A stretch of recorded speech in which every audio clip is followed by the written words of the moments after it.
Welcome back to another technical deep dive here in the debug zone. Today we're tackling a big question and breaking it down with insights from other users. Hopefully this clears up some misconceptions and helps you get the answer you need. So buckle up, stay a little curious, and let's jump right in.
And that's a wrap.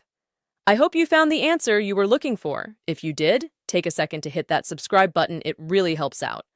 And let me know in the comments which solution worked best for you. See you next time in the debug zone.